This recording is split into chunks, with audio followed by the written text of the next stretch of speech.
Damn. What is up with the squad? It's your favorite Auntie Wit Uncle Tendencies. I'm in the building. Y'all know what you look. Let me tell you something.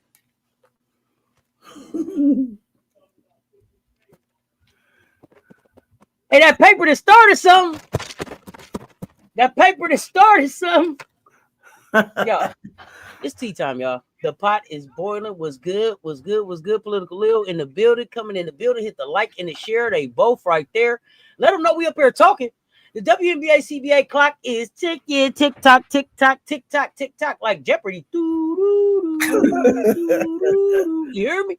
It's ticking like that. October 31st deadline is coming fast. It ain't a mask. It ain't a costume. It ain't nothing you can put on. Either it's done or it's done. What's brewing? It ain't pumpkin spice. It's power politics. You hear me? We're going to pull back the curtain right now on the Cathy Engelbert files. That's what we call them. Cathy Engelbert files. As the CBA turns, y'all, what are the NBA and the WNBA hiding? And I said them both, NBA and WNBA hiding. This ain't no civil contract dispute. It's a civil rights moment disguised as labor negotiation. It's funny. It's funny that we keep trying to get people to understand that this is a labor fight that goes across all industries. And folks like, nah, it's a basketball thing. I tell you, tripping. Have y'all noticed the erasure of black female leads in primetime TV over the last 2 seasons? Think about the shows that had black female leads. Found some of them other shows. Just think about it. Across industries, I'm telling y'all. But when you hear sustainability or gratitude coming from the league, that's corporate code to sit down and be thankful, stop asking for more. Same playbook that's being used against women, especially black women forever. Players led by Napheesa Collier said enough. Enough. This right here mean enough. This nigga opened the books. She cut off the meeting with Engelbert. You cut off the meeting with your boss. Tell everybody I need to see Napheesa on Monday at 6. Napheesa said, "Tell him I said never mind." Napheesa say, "Tell her I said never mind." I mean, she's put it out to her. Tell Napheesa I need to see her on Monday at 6. Everybody, if you see Napheesa, tap her on the shoulder and tell her I need to see her Monday at 6. Napheesa said, "Tell her I said never mind." She went quiet on updates, and she moving with strategy. Napheesa up to something. So she sat down with Kamala Harris at the Day of Unreasonable Conversation Summit. And that wasn't coincidence. That's preparation, y'all. Player, prosecute, athlete, advocate. Pay attention. These are the things that y'all need to be. Think here, when they say Napheesa, say this. MV, player, prosecutor, athlete, advocate. Say that. Don't say MVP for 4. Don't say that. Say MV, player, prosecutor, athlete, advocate. That's what y'all got to say about her. This is what we celebrating about Napheesa Collier. Player, prosecutor, athlete, advocate. Pay attention now. So here's the big question. Are the owners prepping for a lockout or are the players prepping for a Title VII showdown? Could 2 things be true? I don't know. Because when you mix pay inequity, gender bias, racial double standards, it's not bad business. It's a civil rights case waiting to drop. The league's defenders keep saying, be patient. Look how far we've come. But what progress is that? Profits skyrocket, players' pockets stay light, expansion gets hyped, black women still beg for basics, charter flights, fair pay, respect. So let's call it plain. The Cathy Engelbert files ain't just about one commissioner. It's about a system when power moves up and accountability moves out. NBA owns it. WNBA manages it. Players perform inside it with zero control over how they're valued. And that's why we're asking the question the league won't touch. Why are they hiding behind all the talk of progress and sustainability? Now let's bring in Political Lil. Y'all know the one who always brings the receipts, the context, and the accountability. Political Lil, what's going on right here? Break it down for us. Ooh, I've been studying the CBA agreement, listening to these statements. This whole power dynamic keep coming back and forth to one truth. If you strip away the basketball, what's left is a workplace. And that means workplace laws apply. Title VII of the Civil Rights Act of 1964 exists for exactly that reason, to protect employees from discrimination based on sex, race, or national origin. And when you have a league where the majority of the workers are black women and the leadership remains almost entirely white and male, the pattern starts to look less like coincidence and more like a design. And so let's call it what it is. It's unequal pay, unequal facilities, unequal visibility, and those are violations of the equal opportunity, not just unfairness. See, this league inconsistent is, insistence on people being patient and oh Lord, sustainability. They've been using that one for 30 years. That sounds like some gatekeeping. So that's the kind of gatekeeping that keeps women, especially black women, dependent and docile. But these players, they better wake up, because they waking up. And if the CBA stalls and the owners move towards a lockout, Title VII may be the only path that forces accountability. Because at that point, it's not a basketball issue, it's an employee rights issue. So, Auntie says, better than anyone. Once civil rights enter the chat, the game changes. The players don't just need better salaries. Now they need legal protection from systemic bias that's dressed up like some business strategy. So that's what EEOC, it's just not an acronym. It might turn out to be the MVP in this labor fight. Oh, that's the mic drop right there, Lil. See, when gratitude becomes a gag order, and sustainability becomes a stall tactic, that ain't growth, that's control. Grab your cup. See, the tea got hot. Or your Coca-Cola if you just like something cold right now. But we're going to spill it all. Players revolt, commissioner power plays, NBA's quiet hand behind the curtain. That's the thing that ain't being talked about enough for me. The NBA's quiet hand behind the curtain. Is this labor politics, corporate manipulation, or a civil rights test case in real time? I believe this is something that will be studied as a case in college business schools for years to come. Either way, the clock is ticking though. Stakes is higher than ever. Let's be real. When we say growing pains, and I'm not talking about the TV show, we're talking about power. Who's got it, who doesn't, and who's bold enough to challenge it, y'all? Who's bold enough to challenge it? And see, that's what that peppermint. That's what that peppermint. For those of y'all that watch the Cosby Show, y'all know what I mean. That peppermint challenge, accept it. Here's the thing: the players led by Napheesa Collier and the WNBA, okay, for much as that's doing something, drew the line. No more patience, no more crumbs. This ain't about perks. It's about structural accountability. Okay. They want the transparency. Who shares the profits? Who gets promoted? Who decides their careers? For too long, they've been told this: perform, smile, be grateful. Meanwhile, the system is eating off their labor, and they eating good, Lil, too. It ain't like they just eating, it ain't like they eating peanut butter and jelly sandwiches. It's just jelly sandwiches. You remember when wasn't no peanut butter around? You just had jelly sandwiches. No, they not eating jelly sandwiches. They eating full course meals around here on these ladies' backs. So, and this is the thing: the kicker is the struggle ain't new. From the factory floor to the playing floor, y'all, the story's the same: control versus dignity. Control versus dignity. The WNBA keeps pushing sustainability. What the hell does that even mean anymore? Translation: control. The players, mostly black women, are pushing back hard. They want more. They want more than equal pay, dignity in the workplace, respecting the power structure. This ain't even stuff that you should have to ask for going into your everyday job, day to day. Let me have my dignity in here. Let me have my respect in here. Think about if you was walking in your job every day having to ask for dignity or having to fight for dignity and respect. Maybe you are in some situations. I know how that go too. But here's the real question. Could this hit Title VII territory for real? Because when the inequities in pay, exposure, and conditions fall along the racial and gender lines that they are, it's not just unfair, it becomes unlawful. And that's not a sports fight. It's legal, political, moral. And it's about who defines fairness in women's sports. Is it the league or the players? And why the hell ain't they working together to define it? Really, it should be their league together. But, Lil, when we look at this power structure, it almost gives you that deja vu kind of feeling. You know what I'm saying? We've seen these same tactics used to keep labor movements quiet in other industries. How do you see the WNBA's fight connecting to, the broader history of labor and civil rights battles in America? Actually, when you think about it, it's like a long continuum where marginalized workers, they push back against entrenched power structures. And believe me, the NBA, the WNBA, and whoever this hedge fund that they brought on board, they entrenched. For them to have sent back 2 or 3 offers and all of them, look like the same sharecropping model, it just tells you how entrenched they are. And we only 3 weeks out. So it's just like earlier labor movements and the civil rights struggle. You got to think about, the equity, representation, and having a real voice in decisions that affect their livelihood. Like you think about this $2.2 billion TV deal they did, and the recent, I believe it was $11 million TV deal they just recently. Not one player at the table, not one player at the table putting their 2 cents in.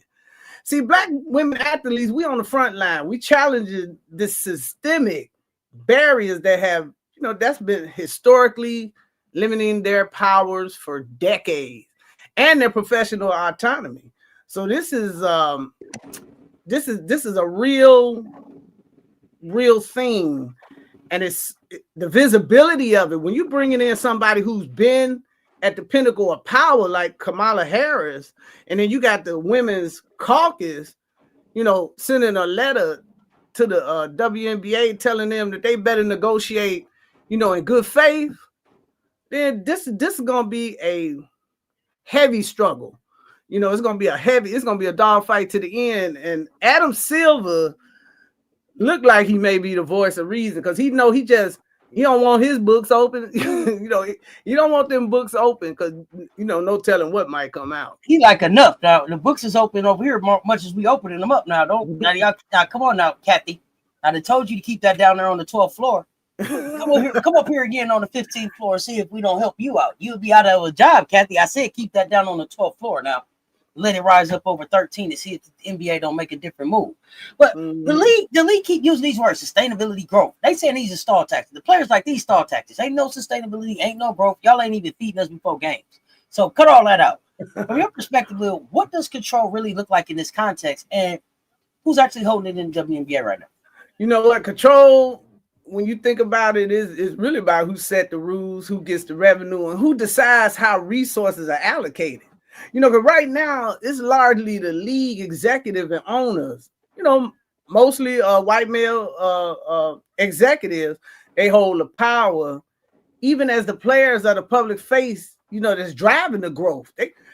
Some of these guys in this executive at the executive level, they act like they are running up and down the court. Hear them tell it.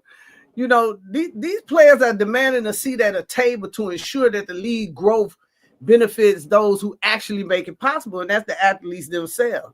When you sit down and you think about, here's a scenario right quick, I'll give it to you. You got 18,000 people coming to see the Valks, and they selling shirts and people eating hot dogs, and they're already paying $85 on average for a seat.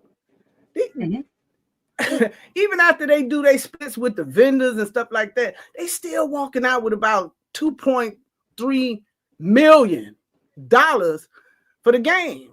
One game. Now you multiply that by the 22 games, and you're talking about almost $50 million that the players don't get one penny of. Not one dime of the game day revenue. You having a Barbie night, or they had Barbie night over here at the United Center, and 19,000 people attended that. Even though Caitlin didn't play in the game, them people still came out. Oh man, and that money was made. Oh, Lil, it don't even matter if Caitlin come out no more. No, I'm just saying. They didn't even want to put them numbers out. That's the other thing hurting them right now. Yeah, them numbers since Caitlin been gone. Ooh, this the most watched finals they didn't have. That's what I'm saying. They act like people's gonna be tuned in to beach volleyball right now. That's act like people's gonna tune in to beach volleyball because that girl wasn't playing right now in October. If you act like ain't nothing gonna be going on in the WNBA, ain't nobody gonna watch. ESPN ain't missed a chance to show one at it. ESPN or ABC. I mean, it's just crazy when you think about it, because you're already not getting none of the revenue sources that are outside the game. Then you're not getting any of the in-game revenue source. But the players, they act like the players some crash dummies. You seeing the numbers coming in. Why? Because you running around bragging about what kind of money is coming in. Then you turning around and you're not even trying to negotiate in good faith. They sit down. I mean, you know what BR is. These executives are not dummies. They know what basketball related income consists of. And then you still sitting, nah, we're going to do the sharecropping thing again. What's the sharecropping thing? I ain't going to tell you what the benchmarks are. Well, did we make the benchmarks? I'm not going to tell you. So then how do I know? To tell you the honest to God truth, these ladies are negotiating completely blind right now because they don't know what kind of money has come into the system, especially in the last, I would say 5 or 6 years. They don't know what kind of money has really hit them pockets. And then, by them not having a CBA that requires them to disclose those numbers, they just sitting at the table almost on a hope and a prayer, you ask me. Kenny, I hadn't seen that yet. So the latest CBA proposal is $850,000 supermax, $300,000 veteran minimum. What's the rookie minimum? What's the rookie minimum? Let's get to the rookie minimum. I thought it's the rookie minimum. Because see, $62,000 was a slap in the face. I will continue to keep the public like what Fee is doing, but something tells me this is going to be settled in private. Well, we don't know. The revolt is here right now. Napheesa Collier leading it too. She's not just hooping, okay? She's playing chess. As the WNBA's rep, she's bold, strategic, and she's been unapologetic. I didn't see it coming. But my auntie used to say all the time, hey, be careful of the unknown. They don't say nothing too much. You got to be careful of the unknown. Beware of the unknown. But she's calling out the league's code words: gratitude, sustainability. Translation: sit down, be quiet, don't challenge the system. Be thankful. That's what they've been telling the players for years. So even when the check stayed light, it's one thing to tell me just be on quiet and my pockets is heavy, but my pockets is light too. Oh, wait a minute. So Collier and these ladies are saying no more. The Patience playbook, that's dead. We ain't doing that no more. Canceling that Engelbert meeting. That was one of them, Cody. Don't put your hands on me, McMahon type. Bow. Bow. I'm not coming. Now what? Message to the league and the NBA in the shadows. We see you. We ain't being managed. I ain't coming. Now what? I ain't coming. Now what? What you gonna do to me? Fire me? Hell, I own a league. Mm-hmm. What you gonna do to me? So she's breaking the silence that's held these women athletes, I think, hostage, and in check, especially the black and brown women in this league. And now they turned the volume up on this thing. Lorenzo, you didn't see it coming either. That's what I'm saying. Revenue share or bust. Yeah, Green Thumb. The article didn't mention rookie minimum. I don't think. Let me check. Okay, and then let me know where you saw the article. I'd love to check that out. Revenue share or bust. Just ask the docs about not needing no go 3 for ratings or sold out games. Saying, hey, listen, no more. Yeah, fam. Let's talk about it. The Valks, man, what are they at? $500 million valuation or something? $550 million valuation? Oh. Nothing about the rookie minimum. Here's the front office sports article. Thank you. It may not let you post the link because YouTube is weird like that, but let me know that you can type the name of the site in or something. But is this just a labor fight, or is she stepping into a civil rights battle inside sports? Like, what does it mean when you sit down with a former vice president to talk inequity? I don't think that's just CBA business. That's Title VII type heat, ain't it? I mean, you could go sit down with a lot of people. But Lil, Napheesa Collier's challenge to commissioner feels like more than just a contract dispute, or it's a call for accountability, equity. How does her leadership represent a turning point in this fight for control and fairness within the W? You know what, Napheesa Collier, she's showing that players aren't just going to quietly accept decisions that affect their lives and their pay. And her leadership is a wake-up call. First of all, none of us seen that one coming. But it's saying we want to see at the table. We want the rules that are fair. And so that's a turning point because it puts real pressure on the league to listen to the players, not just the executive. And it's about fairness, respect, and having a voice where decisions are made. And I don't want to hear about no articles. The only thing I want to hear is we got a BRI agreement. We headed to a basketball-related income agreement. Because if you're talking anything else, you're just switching up the sharecropping model. Here we're going to give you the Alabama version. No, let's give you the Louisiana version. You're still trying to play them to the left. and I just don't think they're gonna go for it.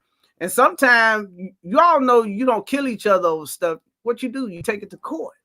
So I have always said I see a looming court battle, and when I seen her sitting down with Kamala Harris, I mean a dynamic prosecutor and someone that has been at the pinnacle of power, that knows how the DOJ works, knows how that civil rights division works, this, that, and the other. I'm like, I'm sure they talked, beyond the sit down that we visually seen. I just feel like these men are just not going to give in because they see these women as property. They don't see them as people. And I firmly believe that they think this plantation sports arena, they going, they looking at the political climate, thinking, they can't be touched. But I just don't see it going that way.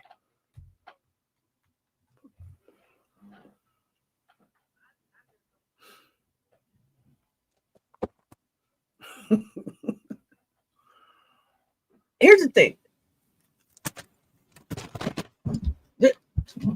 There can't be no to be determined contract terms in this agreement. Nothing is to be determined. Nothing is we'll see in a few years. No, we ain't gonna put off till tomorrow what we can do today. We're gonna iron it all out. See, that was the problem in 2020. They like to do this thing, and we did it in a good faith effort. We sat down in good faith. That's another one they like to throw around with sustainability and growth and all of that, right? Good faith. No, ain't no good faith because we sat down in good faith with y'all last year, and I mean in 2020, and you didn't handle us in good faith.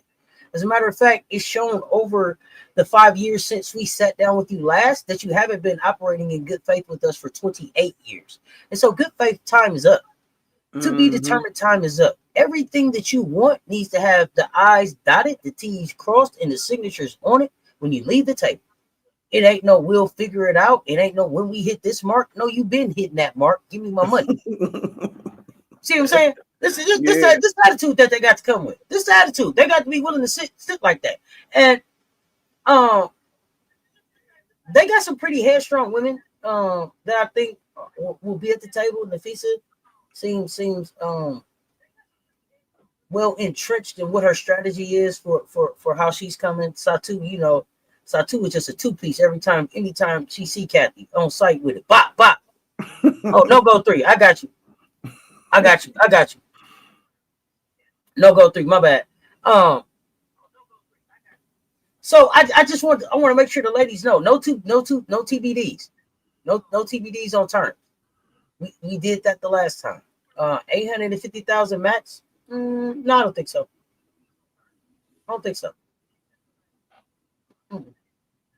Because 850 max, them numbers sound okay. Here's the thing.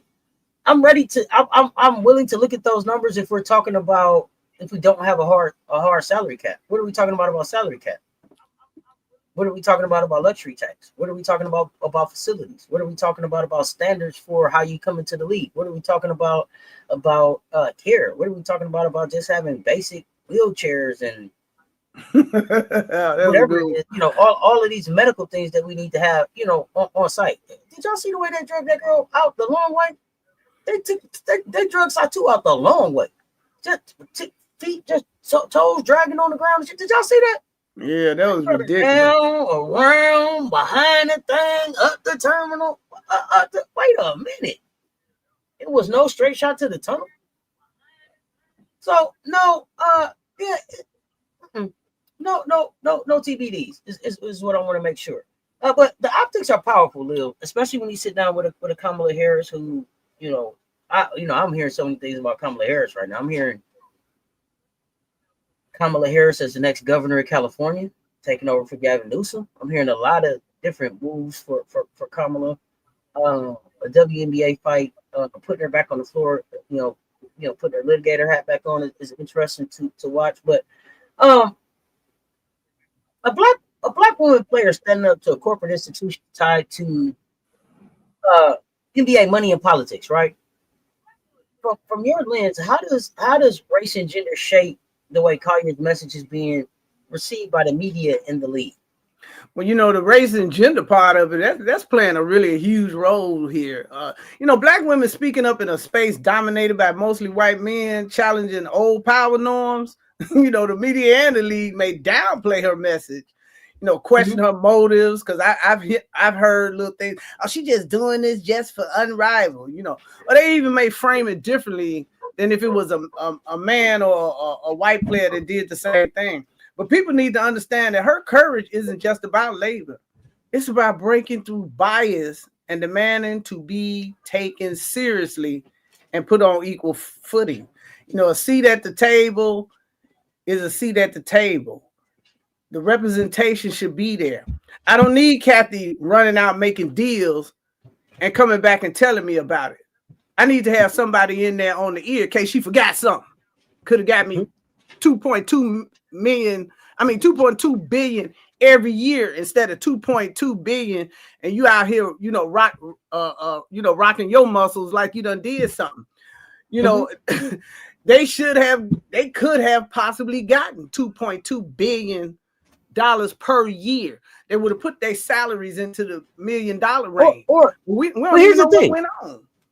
Here's the thing, though. Here's the thing, because we're talking about entities like Xfinity and Peacock and Amazon and all, these streaming sites and all of these things. What type of collaborative thought processes are you guys having about how you tie these platforms and their reach and their tools and resources back to the brands and the platforms of the players that are in the league, to give them an opportunity to be able to make some more money? Like, maybe you're gonna run some of their personal ads, or help push out some of the content that they have, or maybe you're gonna put some boost on some of their posts or whatever. How can you partner back where it doesn't necessarily have to be? See, it don't necessarily always have to be dollar for dollar. There's sweat equity that you can have. You could trade. I'll give you some of my skill set to be able to help you build out your platform. In return, you show back up for me.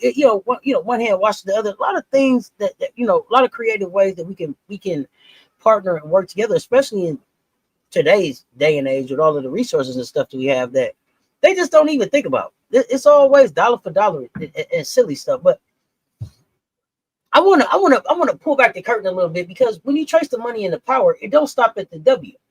Okay, the NBA still holding the keys. The NBA still holding the keys. Cathy is the face out there. And Cathy out there, like you said, she ain't even her muscle. She flexing. She flexing somebody else's goddamn muscle. You know what I'm saying? Now, and she's operating in a structure built by men, financed by men, controlled by men. But she flexing her muscles like they hers, and we know they're not. The WNBA was born under the NBA's umbrella. Those of y'all old enough remember when David Stern, had this broached this idea, this great idea of how the NBA could partner and help and even force teams into support at one point. And that's the problem. The same org claiming to support women's hoops also limits its autonomy. The same ones claiming to support are the ones that are the direct ones that are limiting the autonomy of women's hoops. So every major call, the media deals, the marketing strategy, it still run through the NBA pipeline. Still got to run it up the flagpole to Adam. See what Adam said. Adam can run nothing down the flagpole to Cathy. He over there just doing his job. But both of them, I believe they both are commissioners of their leagues, correct? He is the NBA commissioner, Adam Silver. She is the NBA commissioner, Cathy Engelbert. Is that right? Mm-hmm. So they should be on level playing fields. How you feel? Keep sending your paperwork over there to see if he got any red lines to put on your paperwork. But you can't even look at his paperwork. It's a gold star on that. Gold star for Adam. Gold star for Adam. Gold star for Adam. He redlining the shit out your work. Mm-hmm. But that creates what I call a double dependency. So the WNBA leans on the NBA for funding, exposure, but fights the same NBA for independence and identity. How the hell? What kind of? Who the hell came up with this plan? It's definitely a power imbalance. It's black women on the court, white men in the boardroom. Equity doesn't stand a chance without a fight. Players want ownership, accountability. League wants control and image management. This isn't just Engelbert versus the players. This isn't a Cathy versus the players. And Cathy is the face on this fight because she is the commissioner. This isn't although with some of the decisions, some of the silly ass shit she say, it is specifically shots fired at Cathy with some of the stuff. But it's a system of control baked into the league's DNA. This is just who the league is. It was made like this. Think about it. This league started off paying coaches more than they was paying the players. Paying the coaches more than they was paying the players. I don't even think it works anywhere else in sports like that. Coaches is making more than the top players. I don't think so. But until the WNBA can make some decisions without the NBA shadow approval, growth is always going to have some strings attached to it. It's always going to be, fool's gold kind of growth. But this dependency deal between the NBA and the WNBA sounds like a bit conflict of interest. It seems like this is more of a conflict of interest than unrivaled to me. But how can a league claim independence when its parent company controls the purse and the policy? You know what? The WNBA can't really be independent when the NBA still controls the finances, the policies, and the major decisions. It's like trying to run your own business while someone else is holding the purse string. So real freedom in that case would be very, very much limited. And so that dependency, it creates a conflict because the league has no, they don't have no way to balance the growth with a parent, company, who want to keep hiding what it is they doing. And that's not good for the players, and it's a headache, for the fans. I want to say this. I need for people to understand. Equality without equity don't mean shit. Equality without equity don't mean shit. It's an empty word. It's an empty word. Equality without equity, it doesn't mean anything. And so if you just throwing around equality and you're not interested in the equity piece of it, then we're having a disingenuous conversation, and it's a waste of time. There has to be some equity built into getting to the equality. It has to be. If you're not willing to say, hey, you know what, this hasn't been an equitable situation for some, and we need to level the playing field before we can even get to the equality, then we're not really having a real conversation. We're spinning our wheels. And it's time to quit. It's time to cut the wheel spinning shit out. It's time to really get to the money, as the young people say. We can't even really get to the real money. We can't get to the real money because of the silly shit we over here fighting about. And I mean, now, okay. I'm gonna ask this question. About over here in the land of the free, home of the brave. I see, what's his name? Turkey Al-Rashid. Is that his name? Turkey Al-Rashid? Boxing. Saudis. Coming over, just taking over stuff. Y'all telling me, I remember coming up as a kid, they was telling me Saudi Arabia was the worst place you could ever want to be, live, anything. They are coming over here, buying up whole leagues, professional leagues. And I'm not saying that that's what we want, but I'm just saying, like, what did we miss? We over here fighting about the crumbs. They over here buying up leagues. We trying to figure out we fighting over teams. They coming over here buying up our entire leagues. Do we really got our eye on the prize? Are we really playing big game? Are we playing for big stocks? Man, we still putting down little houses, man. They're putting down hotels in our Monopoly game. I'm blown away at the silliness of some of this stuff. But listen, okay, some folks say Commissioner Engelbert is being unfairly targeted, and then she's doing better inside a male-dominated system. Okay, whatever. But from your perspective, Lil, is she a reformer trapped by structure, or is she a gatekeeper maintaining the status quo? Cathy's position is a little tricky. I know she's she's a woman in a system built by men, but at the same time, she's the one enforcing the rules that keep power concentrated at the top. So she is part of the problem, but she also can be part of the solution. So right now, she's seen as more of a gatekeeper because the players' concerns aren't being fully addressed, and then she seemed like she don't. I don't know how you can be that successful without listening, but she has no empathy towards what these women are going through, and she had to have gone through some of that, herself. So leadership isn't just about surviving the system, it's about changing it. And so that's what the players like Collier are pushing for. Cathy, they're expecting you to go soften David and them up, and tell them, hey, look, y'all gonna have to give and take. You supposed to be the person of reason in the middle. I know you work for the owners, but sometimes, a good commissioner will let the owners know you want to make some money or you want to make no money. We don't need a lockout. They don't need a strike. We got to compromise, and that's your job. That's why they made you the commissioner, so that, Adam Silver don't want to see Collier. He over here dealing with LeBron and the players over here trying to keep them straight and make sure, they build their attendance back up. So he's depending on you to work with the ladies, hear what they're saying, take it over here. But it looked like to me, she just over there with them. I'll forget them, because you have got to get that out your head that these women are property. They're not property. They're people. They're educated. They're business women. And because so many of the top players are running a league now, they getting to see everything, how it should work. So you're not going to be able to, buffalo them with that. Do you think when Cathy first took the job, she was like, she had a checklist. She going to go in here, she going to tell these men, and got in there and they didn't listen to her, and she let her spirit get broke? Y'all think Cathy really went in there and was like, hey, this is what me and the ladies need. This is what we asking. This is what we want. Do y'all think that that's how she approached this at first, and then she just got worn down over time? Or was she handpicked by Adam, and this was always who she was going to be? I think she just a puppet, puppet pulling the strings.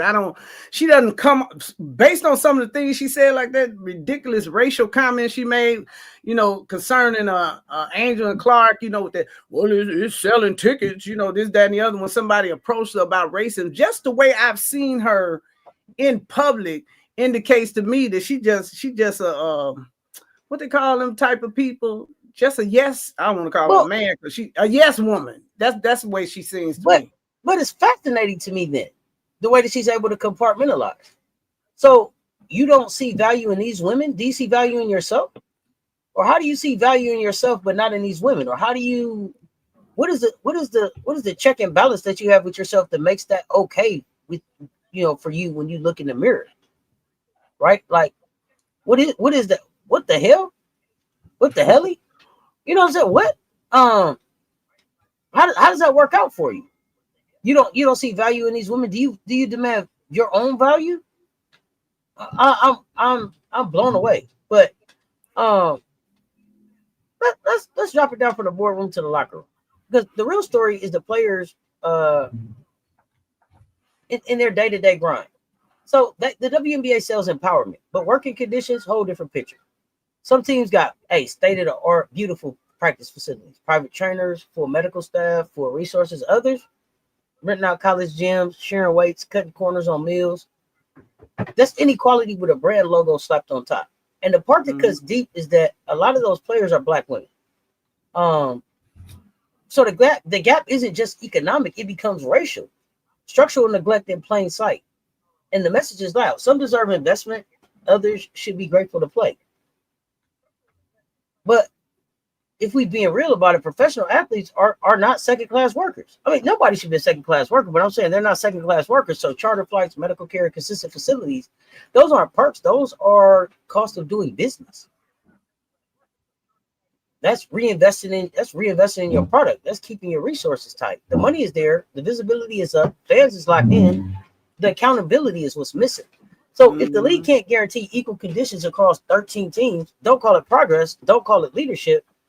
The inequity isn't just on the scoreboard. It's the actual system. It's baked into the system. So when you look at how uneven these conditions are from one team to the next, Lil, like we got snacks in the lounge over here and run to the corner store over there.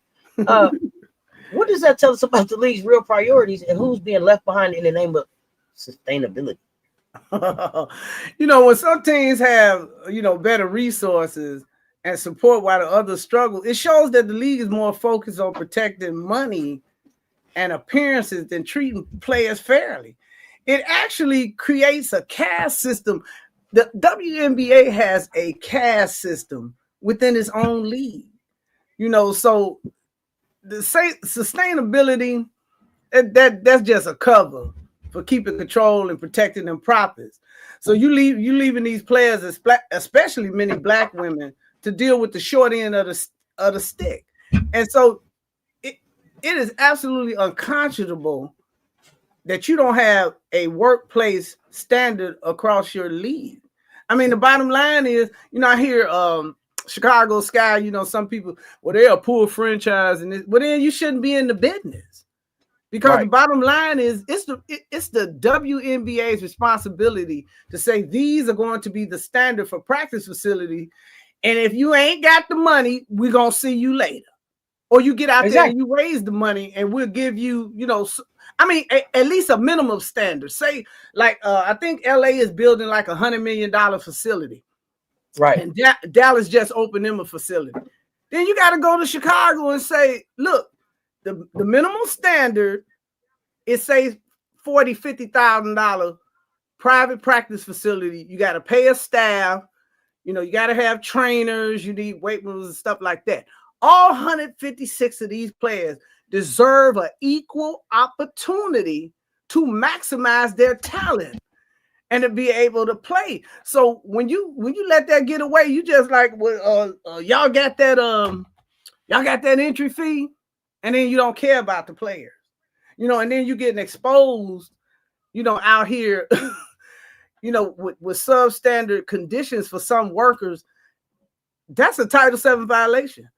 The reason why you walk into McDonald's and you see all the McDonald's looking the same is because the law requires that all of your working facilities, be even across the board. I don't care what neighborhood you go into, all of your McDonald's are basically the same. Exactly. And it may be a little different, whether it's a franchise or is private owned, but it's certain standards that you gotta have to be able to put them arches up, homie. Yeah, exactly. And that's what this league, doesn't have. And that's why I believe they're going to run into, they would run into a problem in court, because not having these even facilities, because it's not, they got a basketball court and they got 2 hoops. That's not what a private professional basketball facility is. This is not the playground here. There are certain standards that you have to have, but just like the guy, the Clippers, he was the same way. He was another dud, that they finally got rid of. And the bottom line is, if you can't afford to be in the business, just like McDonald's not giving you no franchise and put up the arches if you don't have the money to set the stuff up the way they want it, within they stand, they're gonna tell you, hey, see you, somebody else bid on it. Damn sure ain't gonna be serving no Big Macs at no 7-Eleven. Either you can make a McDonald's or you can't. Exactly. You got that right, Lil. And so they that's a sticking point. That's something you can walk in court, and easily prove that you're not giving these ladies an equal opportunity to maximize their skills and to be successful. And that's what's happening. I mean, you look at the teams that was in the playoffs, and look at the 2 teams in the final. Vegas got a fabulous facility, and Phoenix, a facility for the ladies, is pretty much off the hook. So, I agree. And I see Green Thumb saying, I wonder if the players who need it the most are willing to stand with the ones who are fighting for them. See, all of them need it the most. And that's how they got to look at it. Even if you have a nice facility right now, because they can trade your black ass in the middle of the night and you could be out there, now you ain't got no facility and you carrying your gym shoes tied up over your shoulder and you got your jersey in your backpack, got your, remember, I'm old enough, remember I used to throw my shoes over my shoulder and then hang my jersey on my backpack, so it stayed, so it didn't get wrinkled and everything going till game time. So then you traveling like that, but you're a pro athlete, and then you walking through the airport and all of this kind of stuff. See, do you think this kind of workplace disparity could strengthen the players' legal case under Title VII, since these inequities seem to fall along race and gender lines, Lil? Absolutely. Title VII is about stopping discrimination based on race, gender, and other protected categories. But if you look at the disparity in the resources and the treatment, they fall along race and gender lines. And that's exactly the kind of evidence they would need, as I was just explaining, that could support a legal case. It's just not about, contracts. It's about fairness and equal treatment of these players. I'm going to say this one more time. When you step into the WNBA, you're supposed to have an equal opportunity to maximize your skills. Equal opportunity means you have a facility where you can work. You got the technology there. You have a medical staff. Angel Reese, for example, what the hell is she doing with her own medical staff? The team should be providing her a medical staff to work with her on her injuries. She shouldn't have to have or private trainers. They should have trainers. But see, that particular person doesn't want to fund a staff, let alone build a building.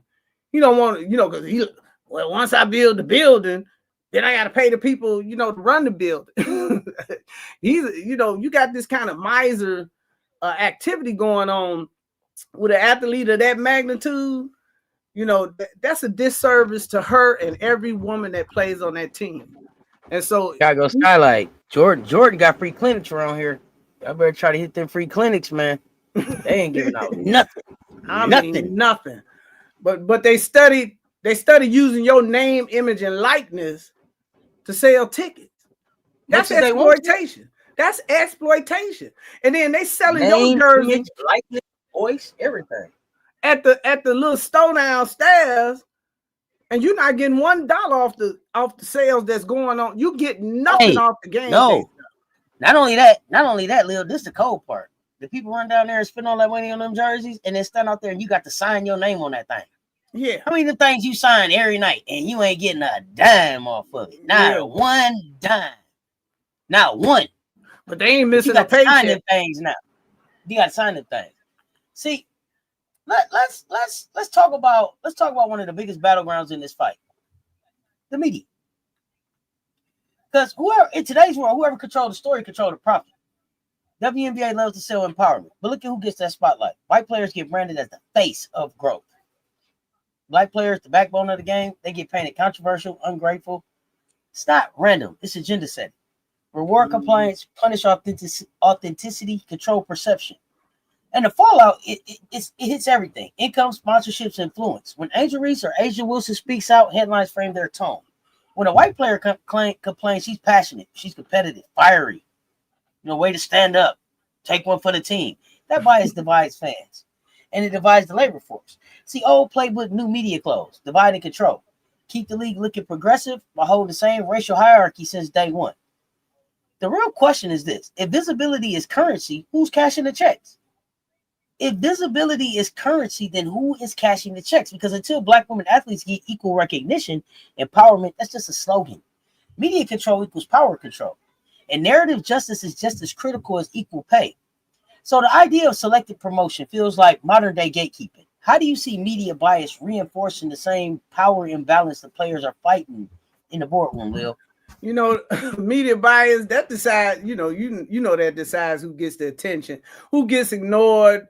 And, it can make some players look more important or successful than others. And just like in the boardroom, this keeps control in the hands of a few people. And it's mostly white executives and journalists, while the players, especially Black women, fighting for visibility. And it's a subtle way of maintaining power without directly saying it. The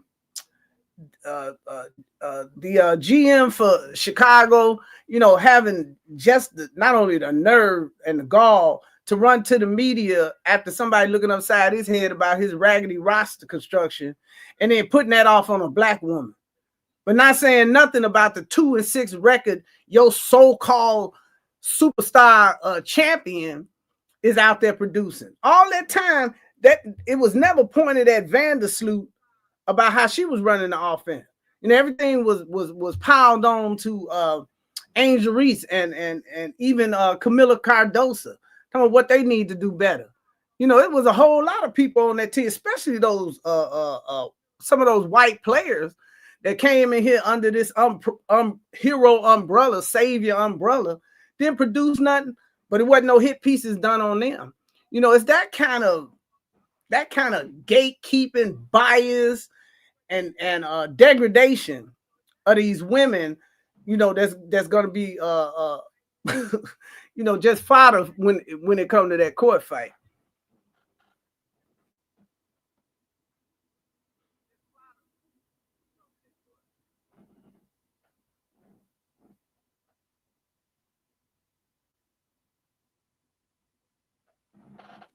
Okay, but let's keep it real though, Lil, right? Because the players, they kind of in the catch-22. They know that the media can make or break their public image, right? So this fine little dance they got to do. How do they push back against that system that uses their own visibility as a weapon, but still be able to benefit from that system on their own platforms? You know what? Thank goodness. You know, the players are using social media, personal branding, and even public statements to kind of take control of their own stories. You know, having their own podcast, you know, things like that. It's very important that they are able to speak directly to the fans, and you know, having their own platforms. They can kind of bypass the traditional media and push back against unfair narratives about themselves. So in that case, visibility becomes a tool for empowerment. It's not just a way to be judged or exploited like the mainstream media does, because they're controlled by the power structure, you know, that's running the league. And see, with journalists, everything to them is about access. And so they will leave their integrity at the door, on the floor, don't care where, so that they can have access. I don't want to go to a Sky media room, you know, because I don't have that kind of respect for the organization. So I'm not going to spend my journalistic capital, you know, putting somebody down just so, you know, the next media session I'll be able to come in, you know.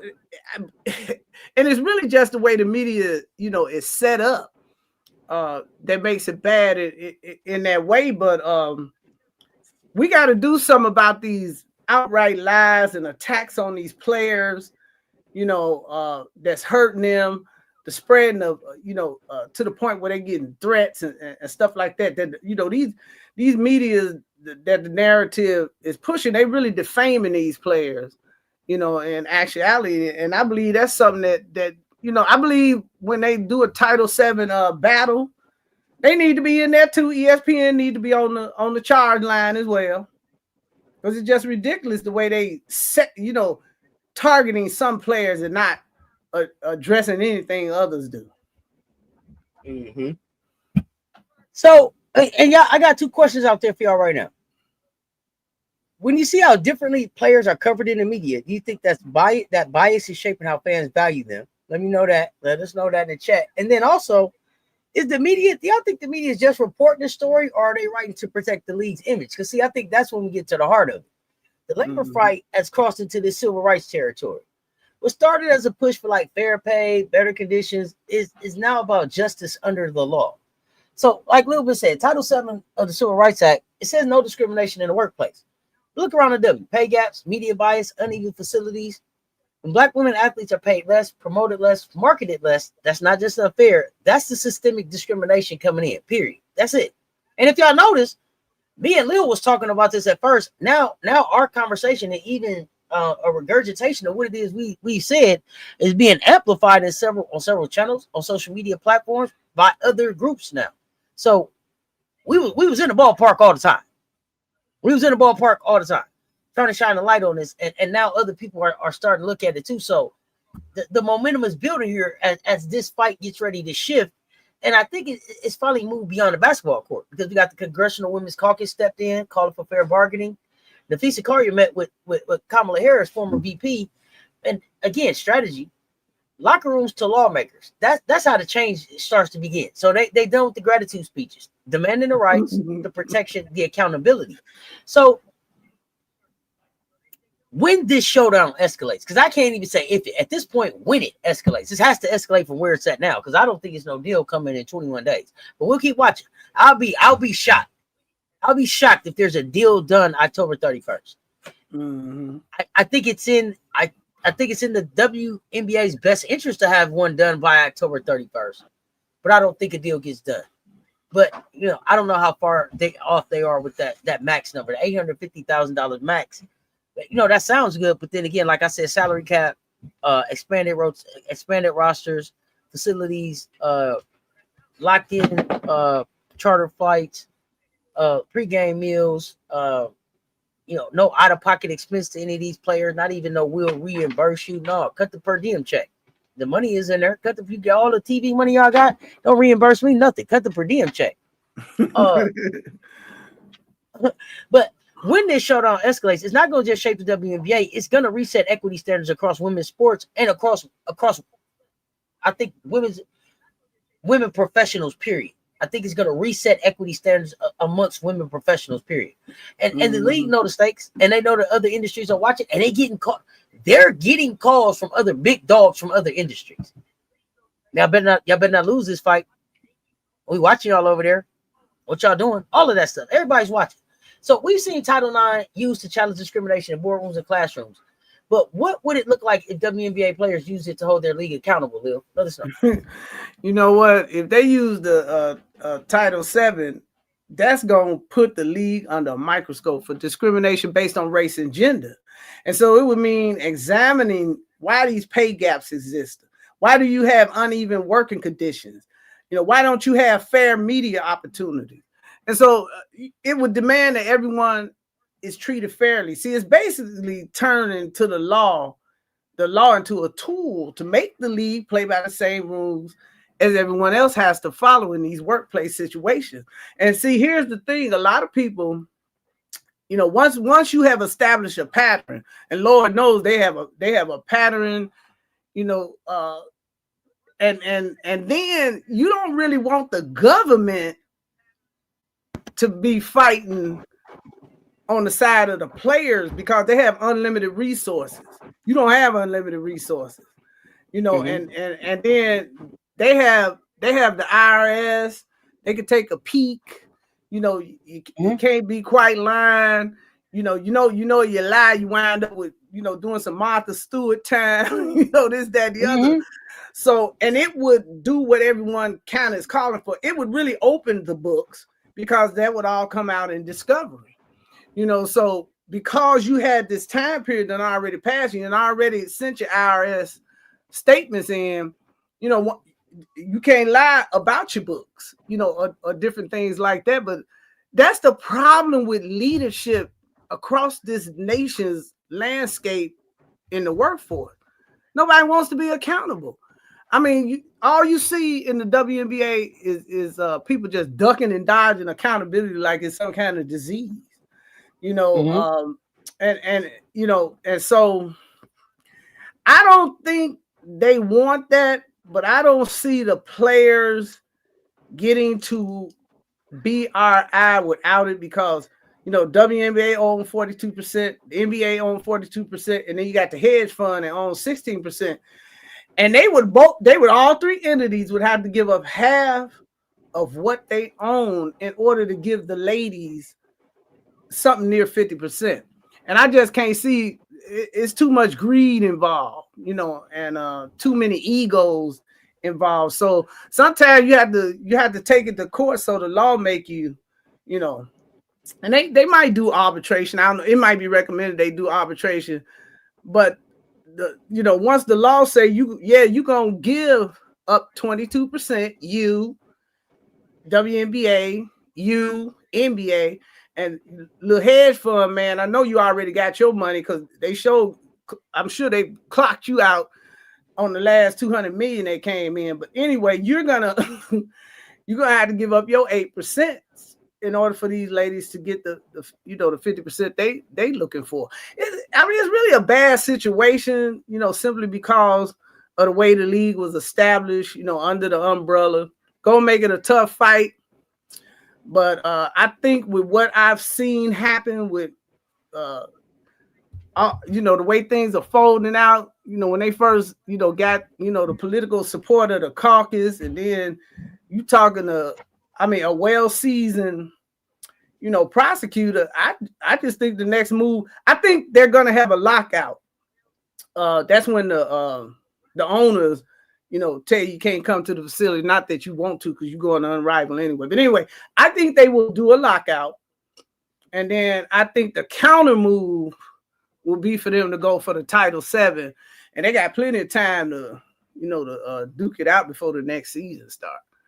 But I think it'll come down to a compromise. But you don't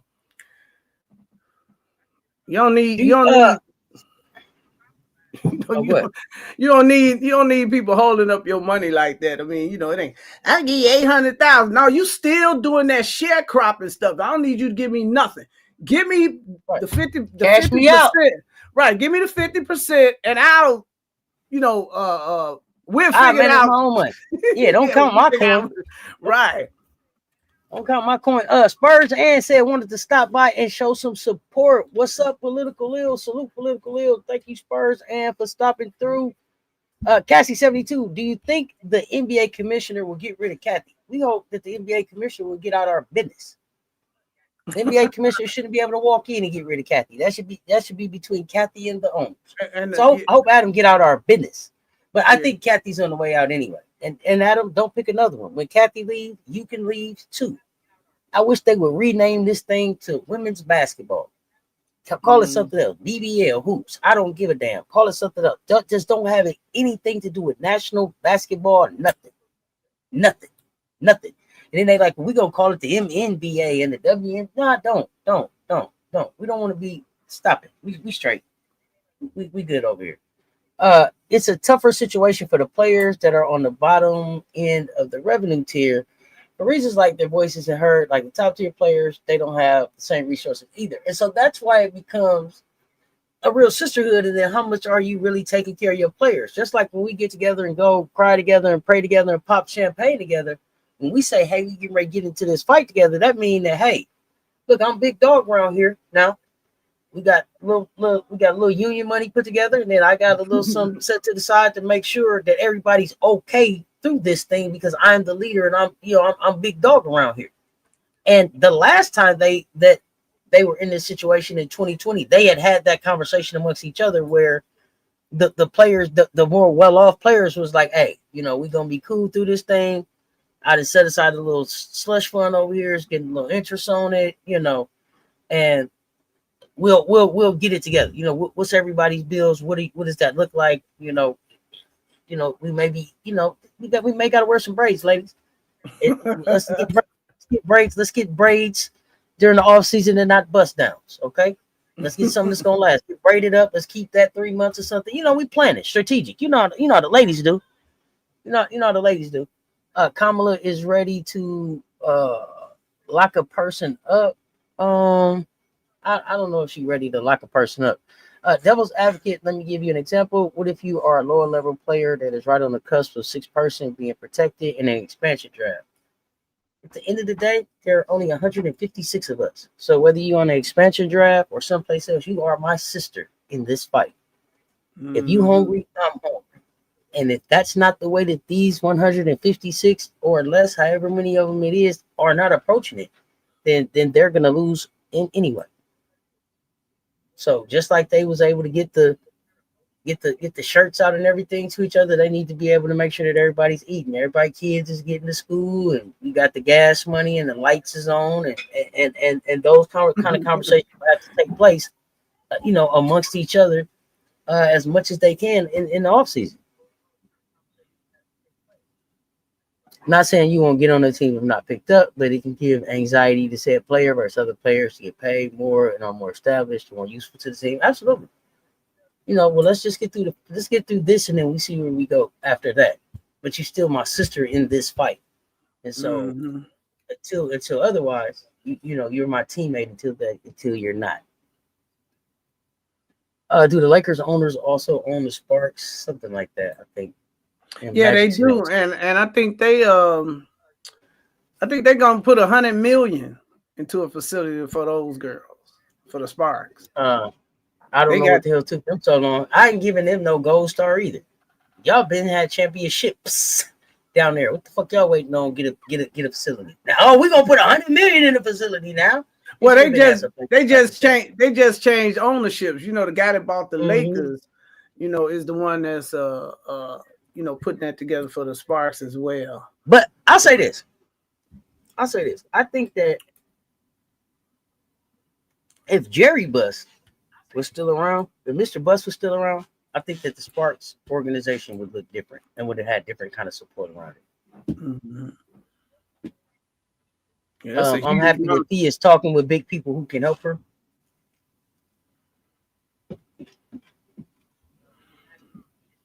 Yeah, Al 504 too. I think we learning that outside the court, fee is big people too. Fee Rolodex kind of deep. Plus, she come from a background of activists. Activism, yeah. Mm-hmm. KB, thank you for the support, fam. Yeah, fam. Yeah, it's only 2 levels to this shit: labor management. Mm-hmm. Management. If you ain't the pimp, you to never mind. Figure it, fill it in. But it works in every industry. Jeannie Buss just sold the majority ownership to another group. Kamala's big. Yeah, Kamala's big. Kamala's big. It's gonna be interesting to see how she gets into this fight. Kamala's big, but Kamala's not.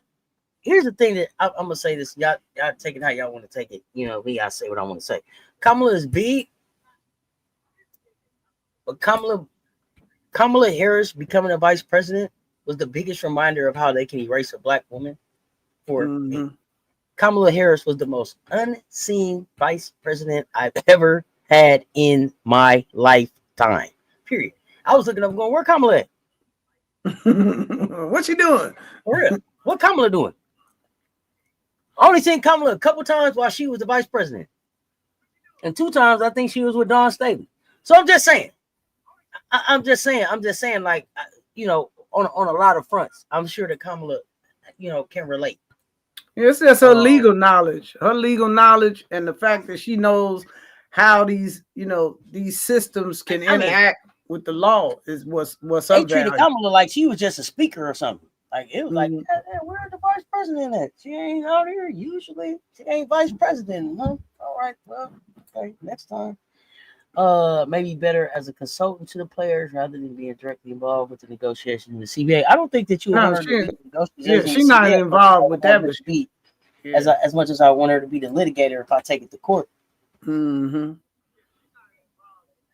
I need her to be that. She's my. If it don't fit, it must have quit. You must have quit. That's who she is. Mm-hmm. Exactly. That's who Kamala is. If it don't fit, you must have quit. That's who we need her to be.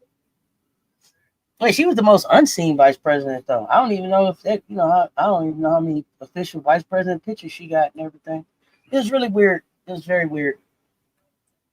But as we get ready to close this down, y'all, let's get real, because we got a game 4 coming up here in about a little bit over an hour and 10 minutes. This fight ain't just about contracts, endorsements, charter flights. It's about control, financial, cultural, and moral. Who gets to define the future of women's sports? That's what's at stake right now. Owners and league execs who preach progress but hoard power, or the players who built this with their talent, labor, and courage. Who deserves to control this thing? This isn't a sports dispute. It's a battle for the soul of women's athletics. And it's about how America values women, especially black and brown women, when they demand equity and respect. See, WNBA players are showing us leadership in real time. They refuse to let gratitude be the leash or sustainability to be the smokescreen. This fight ain't just hoops. It's about rewriting rules for every woman ever told to wait her turn. The outcome won't stop at the court. It'll echo into boardrooms, locker rooms, and classrooms across this country and globally. The players are holding the line. The only question left is, will we? Lil, as fans, supporters, and witnesses to this moment, what should we be doing right now to back these women, not just with words, but with action as they fight for control for their league and their legacy? You know what? This is audience, to the audience, this is something, Auntie Cess tells us all the time. Use your social media capital. Fans can do more than just cheer.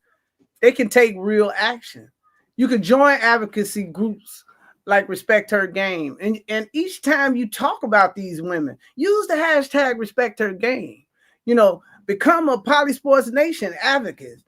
We got to amplify these player voices. We provided fan kits. Use it to write letters to these officials, showing them that you're going to support. Because without fans, they don't have a product. So don't just take the headlines you see at face value. Y'all research these issues yourself. Understand what these women are fighting for and how important it is. Supporting these ladies means being informed, being visible, and active in holding the league accountable.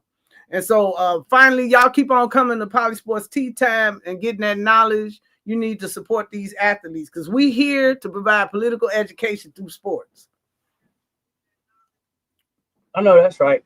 And I mean, this is to all our Tea Time fam crew. This is your call to action. Stay loud, stay sharp, stay with the athletes, risking it all for the justice. Right. Buy the merch that they get the money on. Buy the merch directly from them, Millie. I don't know who you talk about. Legal Angel sells some merch directly. I'm not sure what kind of deal Angel worked out with Nike. I'm sure she getting some kind of split there. But be selective of where you make those purchases to make sure that it's giving back directly to those players. And I tell people, even here, we appreciate the support, the super chats, the super stickers, all that. We appreciate that, but YouTube take that off. They take theirs off the top. The cash. The merch sales, all that, they take theirs off the top. The cash apps, that stuff goes directly to content creators. Keep that in mind too when you think about how you want to support and what you want to support. But this is our fight too. The scoreboard, it shows the wins and the losses, but equity is the battle that is going to define the future. So the game ends at the buzzer, but this labor fight, it's going to shape history. Don't watch at y'all. You don't want to be talking about you watch this happen. You want to say you was a part. Y'all push the hashtag like Lil said, respect their game. Back the athletes that's carrying this league. Use the tools, resources, letters that Lil's put together. Y'all know we always say sports are never just about the games we play, about the systems we expose and the stories we rewrite. I hope on the other side of this that these women will be promoted. Yeah, I hope so. But and that's a crazy thing. You got 19 different TV deals and 17 streaming platforms. How the hell you ain't promoting these people on all these platforms? Mm-hmm. Lil, you got anything else before we get ready to get out of here? No, just keep coming, keep supporting. Make sure that you tag this information, put it on your platform, put it out there. Let other people know. Hype this video. What we're trying to do, yeah. Oh, definitely hype the video. Yeah. Like, share, comment, subscribe, hype the video. But I mean, we're gonna keep the conversation going. We're gonna keep pushing the envelope. We're gonna get into some Malcolm X discussion here coming up next.